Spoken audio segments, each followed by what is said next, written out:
What is up, everyone? Circflex here, Advent Calendar Day 3. And today it is, as you can see, the M48A2 Raumpanzer. Probably butchered that name, regardless. It's here. It's for today. It's definitely been sold before, once or twice. It's not like an ultra rare tank. It was also not a marathon tank, I think.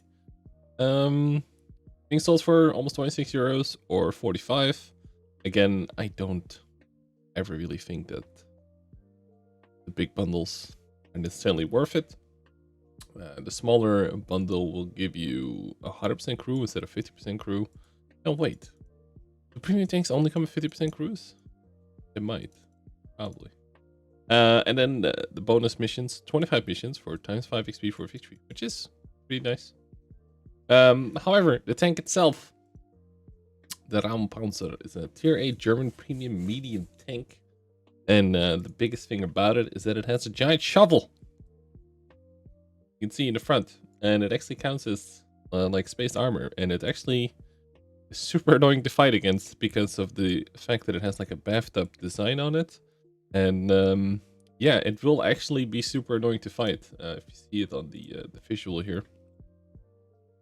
You see how the whole contraption kind of looks. These things are super annoying to fight if you're not able to shoot this giant weak spot on top, like if it's going around the corner or something like that, right? If this is all you're seeing, say that the cutoff point is like here, these things are annoying to fight, but that's literally about it. Because of all the extra shovel beams, it only goes 40. Hard weight of only 13 really hamsters, like just kills it. 9 degrees of gun depression because it's in the way as well, right? Let's see. So 9 in the front. It probably could have gotten 10 if it wasn't for the shovel. And in the back, so if you're facing backwards because there's a pattern because the engine deck is raised up, like it always is, you have like half a degree of gun depression.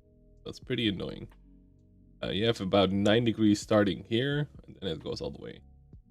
So fairly comfortable with 9 still, obviously. So this whole armor is a bit deceptive. Turret armor, okay, while it is decent on everything, right? If not even decent, it's just really good. I mean, it has like the largest weak spot on top. Like it's not even this. It's not a small cupola. This is a full-blown, just crazy big cupola here. Otherwise, it would have been. Probably if it didn't have that, it would be probably too strong almost. I never really realized armor-wise it would be pretty crazy. As you can see here as well, upper plate's pretty good. And lower plate is it's just so weird with the shovel. So armor-wise actually fairly decent, but because you take up a medium tank slot, and you're so slow, you do have a bit of armor, but only if people cannot hit your gigantic weak spots. It's just such an awkward tank. Again, it's American, so it has really short aiming time, which is really nice. 1.82 is extremely short, like extremely short. But the dispersion is pretty damn bad. About 2k DPM is also not so bad. So, like, it doesn't look bad on paper, but you start playing it, and it's just not great. Also, 205 AP pen, 255 APCR pen. 45 HE, so the HE is pretty terrible, but most of these 90 mils always are. So safe for like the Rheinmetall and the occasional scout, you're not going to be using this. Shell velocity is good though, so 1000 on the AP, then the APCR is almost 1200. So that's quite good.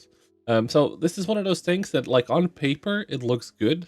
Also 380 view range. Crew, the loader social radio guy, which is fine.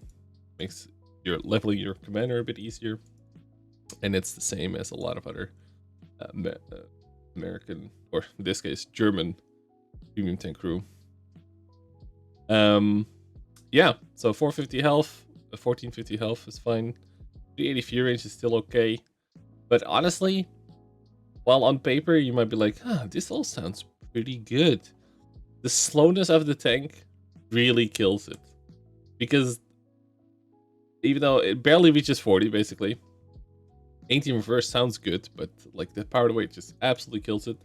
The traverses, the change of resistance if you're actually playing this tank, it just feels like you're always in mud. And because you cannot trade effectively, because you only have 240 damage, you're gonna be going to places where heavy tanks go, basically, just to find out that you're trading 240 damage against 390 all the time or higher. So it doesn't really work, and therefore I would definitely not recommend it. After all the buffs and stuff, I would probably recommend like you want to get a German medium premium. I don't actually think the Panzer 58s are pretty good. Like whatever one of these you want to go for. There's so many of them. And actually a shout out to a staple of a tank that I really like, the M10. Okay, I really like my M10. Some people hate it though. We're not gonna get into it too much, but the M10 is so solid, man. Limited matchmaking. Tier 7 is a fun tier. You can ram like half the things you see, if not more. It's a good time, okay? It's a good time. But as far as the Raumpanzer goes, also equipment-wise, you can't really deviate from the standard, so you want to go with your bounty or your vert stabs if you don't have the bounty version. You're gonna go with the rammer, of course, and then you're gonna go with the optics. Unlike some other tanks where that are slow and supposedly armored, you can't really switch this out. Because the firepower, like if you're gonna take out the rammer or the verstab, your firepower is gonna decrease even more, and you just can't afford it. So unlike the previous tank we reviewed, the TS5, you can't just take out optics or a rammer, because you know you can do that because it won't really suffer too much, because that's not what it's made for, kind of thing. And this is in such an awkward spot that there's pretty much only one build, and that is this. And if you have an extremely good crew, you can always go defense, of course, but. Yeah, that's about it. That's the Raumpanzer. Not a lot to say. I'd say a hard pass. It's not like a terrible tank. I think some people might even enjoy it a little bit, but I think the majority of you that are looking up these stats will be like, oh yeah, it doesn't look too bad. And I'm just here kind of to warn you that it's just it's too slow for what it offers. If this thing had like a bigger gun, like, I don't know, what would be 300, 340? It would actually kind of reach almost OP territories. Or if the cupola was small, I actually think this tank would be a little OP. It would be pretty much a heavy at that point, because turret is pretty crazy. Yeah, that is the Raumpanzer for day 3. Thanks for hanging out as always. I'll see you guys tomorrow for day 4. Thanks for hanging out, and until next time, bye bye.